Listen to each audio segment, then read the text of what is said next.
नमस्कार दोस्तों, एक नई लर्निंग के साथ हाजिर हूँ और आज के इस बिजनेस फाइनेंस लर्निंग में जिस कंपनी विशेष को लेकर हम लोग चर्चा करने की कोशिश करेंगे, उसका बिजनेस मॉडल को जानने की कोशिश करेंगे। बिजनेस मॉडल के बेसिस पे हम मार्केट के रिएक्शन को समझेंगे और मार्केट की जो ट्रेंड बनती जा रही है वो क्या कहती है। देखिए,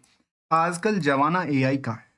और हम लोग कहते हैं ना एआई, एआई आज ज़माना नहीं है, एआई बहुत पहले से चलती आ रही है। और जो भी एक जो ह्यूमन बीइंग है वो एक रिसर्च करके कुछ ऐसी टेक्नोलॉज़ी बनाती हो, जो उनके काम उसके काम में कुछ सहूलियत प्रदान कर पाए, उसको हम लोग बेसिकली एआई कहते हैं। और एआई पहले भी था, आज भी उसी की न्यू न्यू वर्जन्स चलती रहती है, जिसमें सिकडिप हो, डिपसिप हो या फिर कह सकते हैं चैट जीपीटी हो या फिर चाहे आजकल मीटा का एआई हो। ये सब चीज़ें चाहे वो गूगल का जेमिनी हो। यहाँ पे कंपनी कहती है कि AI first cloud GPU platforms बनाने वाली कंपनी, जिसकी नाम की भी जिक्र करूंगा, जिसका नाम है ई टू ई नेटवर्क। इनसे लिस्टेड कंपनी रही है 2009 से। इनका देखा जाए तो कारोबार स्टार्ट होकर के 2024 में कहती है continued strategic partner with the एलएनटीज एंड द एक्सपेंडेड कैपेसिटीज की बात भी शामिल करती है। जहाँ पे जीपीयू कैपेसिटीज की बात किया जाए, डेवलपमेंट्स को लेकर देखा जाए, जहाँ पे H100 की बात किया जाए, L20 है, L4 है, द अक्टूबर दिसंबर 23 क्वार्टर की डेटाबेस के मुताबिक ऐसा जिक्र करती है। जहाँ पे AI and ML platform already एक प्रोसेस कर चुकी है, जहाँ पे एडवांस एआई, एमएल और जेन जो कि जेन एआई की बात हम लोग करते हैं, वो भी इसका कामकाज रही है। यदि कंपनी की बात किया जाए कुछ पॉइंट को लेकर, तो कंपनी कहती है कि इनका डेवलपमेंट में ये कहती इन्होंने आंकड़ा दिया है कि 2023 में 24 की H2 के मुताबिक ये था। फिर उन्होंने अपनी सक्सेसफुल जो कि फंड रेज की बात की थी, 400 करोड़ के आसपास की सितंबर 24 में लिया था। अभी दिसंबर में करीब देखा जाए तो करीब 1000 करोड़ की बात की थी, जहाँ पे एल हों या फिर स्ट्रेटेजिक पार्टनरशिप एल से इन्होंने फंड रेज किया, जो कि खास करके AI innovations and Indian enterprises को लेकर के। इसके अलावा कंपनी की बाकी पहलों को भी जानने की कोशिश करेंगे। पहले एक नज़र हम डालने की कोशिश करते हैं कुछ उन पहलू को, जहां पे कंपनी कहती है कि हम CAGR के बेसिस पे 25 से 30% की ग्रोथ लगातार बना के रखें।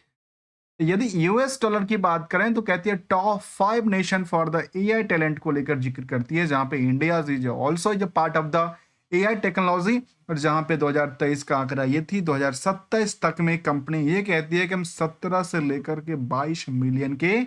कारोबार में उतर जाएंगे। मतलब हमारा रिवेन्यू की पॉइंट ये रही। ये इनका क्या था, फ्यूचर एक्सपेक्टेशन की बात कहती है। और इसके मुताबिक हम बाकी चीज़ों को देखेंगे, जहाँ पे cloud based E2E cloud platform हो, जहाँ पे जीपीयू हो, क्लाउड हो, स्केल जीपीयू क्लस्टर की बात किया जाता है। और क्लाउड बेस्ड में इन्होंने कहा कि E2E क्लाउड कैपेसिटी जो कि कैपेबिलिटीज़ की बात किया जाता है, जहाँ पे चाहे वो टीआर एआई प्लेटफॉर्म हो, क्लाउड जीपीयू हो, स्केबल्स और फाइल सिस्टम हो, ये सारे जो क्लाउड सिस्टम और जो एआई के लिए ज़रूरत है, कंप्यूटिंग का कामकाज हो या क्लाउड बेस में जो डेटा सेविंग का काम हो, एनालिसिस का काम हो, ये सारी चीज़ों को लेकर भी चाहे ब्लॉक स्टोरेज की बात किया जाए या फिर मल्टी रीजन में देखा जाए, ये सभी चीज़ों पे कामकाज करती गई है और क्लाउड जीपीयू प्लेटफॉर्म में बनाती। और इसमें जेनरेटिक जो कि एआई आजकल ज़माना चल रहा है, उसमें इनका भी रोल देखने को कहती है। और ये कहती है, जो यदि हम G2 सेटिस्फैक्ट्री स्कोर की बात किया जाए, तो उन्होंने ये जिक्र किया कि गूगल कंप्यूटर इंजन्स के हिसाब से 19%, अमेजन E2 के हिसाब से 86, और E2E क्लाउड की बात किया है तो करीब 80% के आसपास की जिक्र स्कोर रही है सेटिस्फैक्ट्री को लेकर के। वैसे ही यहाँ का यदि deep experience of the scaling unicorn उनकी क्लाइंट बेस की जिक्र किया जाए, तो कंपनी कहती है चाहे वो जोमेटोज हो, चाहे वो गाड़ी.com हो, इंस्टेंट पे हो, इंट्रासिटी हो, कह सकते हैं कार देखो हो, ज़ूम कार हो, विश फिन हो, मूवी क्विक इज डिनर, कार्स, पर्पल्स, नाइकास, जो इसके अलावा काफ़ी सारे ब्रांड्स को उन्होंने अपनी कहती है कि हमारे पास कस्टमर बेस में कहते हैं कि चाहे क्यूर्स एआई हो, लिवराज हो, लेवेंस हो, साइक हो, एविस एविस, ये सारी कंपनी के जिक्र उन्होंने कहा है। और इनको लेकर के जहाँ पे न्यूज़ आर्टिकल वाली मीडिया कवरेज वाली चीज़ों में कहती है कि हमारे पास जो E2 become the first company in the India the progress 256 नेवी इन निवित्यास एस्ट जो कि जीपीयू बनाती है उसको लेके, जहाँ पे एपी एबीपी न्यूज़ हो या फिर इसकी जो अलग अलग चैनल्स टाइम्स डॉट कॉम हो, पीसी क्विस्ट हो, इंडिया सिक्स टेलीविजन्स हो, इसको लेकर जिक्र करती है आईटी वॉइस। ये सभी चीज अब यहाँ पे फाइनेंशियल रिजल्ट को लेकर भी जिक्र करते हैं, लेकिन पहले हम थोड़ा सा पार्ट चलते हैं उधर के लिए, तब हम यहाँ तक आएंगे फाइनेंशियल रिजल्ट। देखिए, यदि हम समरी डेटा की तरफ चले हैं और जैसे हमने यहाँ पे देखा कि इनकी मार्केट की रेंज की हम बात कर रहे हैं, तो आज के टाइम में ये कह सकते हैं कि अपॉर्चुनिटी क्रिएट कर रही है। क्यों? क्योंकि ये तो उनका बिजनेस मॉडल था ना, जहाँ पे अपनी क्लाउड सिस्टम या फिर जो जीपीयू सिस्टम उस पर डेवलपमेंट करती जा रही है, चाहे वो इंडियन मार्केट हो चाहे गोल्ड प्रेजेंस की बात किया जाए। यदि इनको कंपेयर आप करके देखेंगे तो ये लगता है सीधा सीधे जो मार्केट जो है करीब करीब 60% के आसपास टूटा है फ्रॉम द ऊपरी सतह से, जिसको ऊपरी टॉप ऑफ द रेजिस्टेंस कहते हैं। और बॉटम से यदि देखा जाए कंपेयर करके लो टू करंट मार्केट की रेंज को देखेंगे तो करीब 154%, तो वहीं पे लो टू हाई की रेंज की बात किया तो 600% की रैली के बाद यदि मार्केट 60% गिर भी जाती है तो अल्टीमेटली कितना होता है? यदि हम 600% का परसेंटेज निकालें तो अल्टीमेटली 10% का आंकड़ा मिलती है। तो इसको लेकर भी हम समझने की कोशिश करें।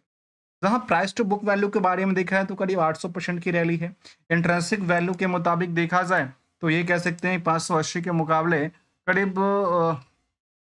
जो मार्केट रेंज है करीब 1200% के आसपास की जिक्र करती देखी गई है। इसके अलावा यदि हम चर्चा करें स्टॉक पी को, तो उसमें आंकड़ा ये देती है जो बाकी कंपनियों के आधार पे जो है वहाँ पे थोड़ा सा भीड़ है, और क्योंकि डिमांड ज़्यादा है इस कंपनी को लेकर के। और साथ में यदि इन पार्टों को देखने की कोशिश करते हैं, जहाँ प्रमोटर के कंट्रोल की बात, तो 43% की कंट्रोल है। और एक बहुत बड़ी डिमेरिट का संकेत ये होती है कि 56% का इनका होल्डिंग जो है वो प्लेस करके रखा। ये इनके लिए एक बहुत बड़ी गैपिंग की बात कहती है, जो कि निवेशकों के इंटरेस्ट को क्या करता है, इम्पैक्ट हिट करता है, ये इफेक्ट करता है। 21% की नेट इनकम मार्जिन रही कंपनी का, और वहीं पे डेट इक्विटी मामला हो, आरओई आरओसी का आंकड़ा बेटर रिजल्ट की तरफ इशारा देती है। तो मार्केट में ये अभी जो ऊपरी सतह से लगातार गिरती आई है, वहां पे इनकी जो पोजीशंस हैं वो देखिए स्थिरता बनाने की कोशिश में लगा है। और अभी ऐसा लग रहा है कि यहाँ पे एक सपोर्ट है, और यदि ये सपोर्ट को ब्रेक डाउन कर देती है तो शायद यहाँ के बाद काफी ज्यादा चिंता हो सकती है, क्योंकि क्या है, निवेशक तभी तक आते हैं जब कुछ उनको अट्रैक्टिव लगता है। और यहाँ पे मार्केट में फिलहाल के लिए कह सकते हैं कि मार्केट यदि बाउंस बैक क्रिएट करती है तो। अदरवाइज यदि हम रिजल्ट के प्रोस्पेक्टिव डेटा को देखते हैं तो कंपनी ने ये जिक्र किया है कि Q3 का रिजल्ट जो फाइनेंशियल हाईलाइट है उसको लेकर कहती है कि रेवेन्यू वायो वाई में 73% की ग्रोथ, इबिटास के अंदर 119%, इबिटास मार्जिन के अंदर 60% के नियरली मान लेता हूँ, डिलेटेड ईपीएस के अंदर करीब 86%, तो वहीं प्रॉफिट आफ्टर टैक्स के अंदर 27%। तो प्रॉफिट आफ्टर टैक्स जो मार्जिन था उसमें 27% से लेकर के, और प्रॉफिट आफ्टर टैक्स में करीब 116 मिलियंस में 107% की वाई ग्रोथ की जिक्र करती है। वहीं पे उन्होंने जिक्र करके ये बताई है हमारा जो रेट और जो पहले के कंपैरिजन जो फंड रेज किया था वो करीब 4000 शायद मिलियन का, 4000 मिलियन का था, तो वो हमारे 25 में आकर के 10,000 मिलियन का हो गया है। और यूटिलाइजेशन की बात भी उन्होंने जिक्र किया, जहाँ पे इनका यूटिलाइजेशन चाहे वो पिछले पीरियड में हो, अभी आज के टाइम में इनके पास बैलेंस जो फंड पड़े हैं वो 13,000 मिलियन के फंड इनके बुक्स में पड़े होंगे, ऐसा दिखता है। जहां मार्जिन को लेकर जिक्र करती है period on the historical data frame की यानी बात किया जाए मंथली रेवेन्यू को लेकर के, तो वहां पे जिक्र करती है कि डे बाय डे बढ़ोतरी था, लेकिन यहाँ पे आकर इन्होंने पिटाई किया दिसंबर में। तो दिसंबर में बहुत बड़ा झटका लगा, और झटका किस बात से लगा, इसको शायद जो कुछ कंपनियां इस तरह के जो इस मार्केट में थी जो एआई पे भी काम काज करती थी, उनको काफी ज्यादा झटका भी लगा था। यहाँ पे कंपनी ने वाई को लेकर ऑपरेटिंग रिवेन्यू को जिक्र करती है 73%, तो वहीं क्यू को लेकर के 12% की निगेटिव इम्पैक्ट थी। तो प्रॉफिट आफ्टर टैक्स की बात किया जाए तो करीब 107% की ग्रोथ के साथ तो क्यू में 4% की गिरावट दर्ज करती है। ईयरली इनकम की उन्होंने ईयरली ट्रेंड की जिक्र किया, जहाँ पे ट्रेंड्स जो है उनका लगातार पीरियड ऑन पीरियड बेसिस पे 2022, 23, 24 और लास्ट 9 मंथ की डेटाबेस को लेकर के जिक्र करती है कि लगातार हमारी अप ट्रेंड की तरफ इशारा देती है रिवेन्यू को, तो वहीं हमारे प्रॉफिट आफ्टर टैक्स भी नियरली डे बाय डे हमारे ग्रोथ लेवल पे चलती जा रही, जहां 12.5% के आसपास की मार्जिन हुआ करता था, वो मार्जिन आजकल बढ़ के 26% के आसपास पहुंचा है। अर्थात इसके मुकाबले करें, सीधे सीधे डबल से ज्यादा का आंकड़ा टच करती है।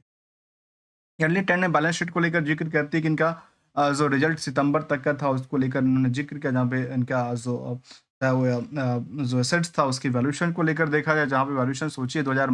मार्च में 22 के अंदर देखा तो 480 करोड़ की बैलेंस शीट हुआ करता था, वो आजकल इनकी 7600 करोड़ 7600 शायद करोड़ है, मिलियन है, 7600 शायद मिलियन की इनका बैलेंस शीट क्रिएट होती देखी गई है।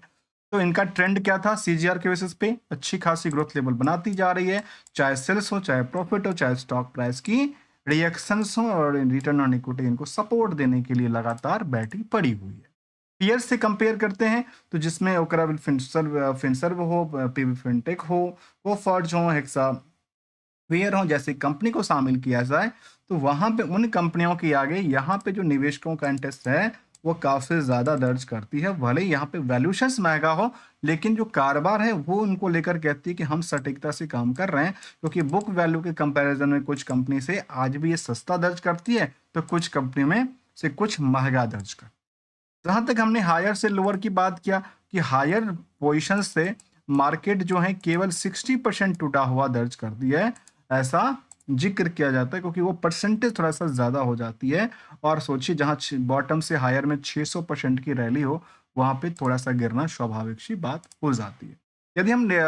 निवेशकों का इंटरेस्ट जाना तो एफ आई DI प्रमोटर की होल्डिंग में लगातार सबकी बनी पड़ी है। नेट इनकम मार्जिन में देखा है तो बाकी कंपनियों के आगे इनका भी रेश है, काफी तेजी से अच्छा है, क्योंकि 21% तक की सेविंग करती है, जहां पे कुछ दिग्गज कंपनी भी इस तरह के सेविंग में कामकाज करती रही है। यदि शेयर होल्डिंग पैटर्न की तरफ देखें तो ये दर्ज करती है कि प्रमोटर के अलावा एफ की होल्डिंग है, अल्टीमेटली 38,000 से ज़्यादा निवेशकों का इंटरेस्ट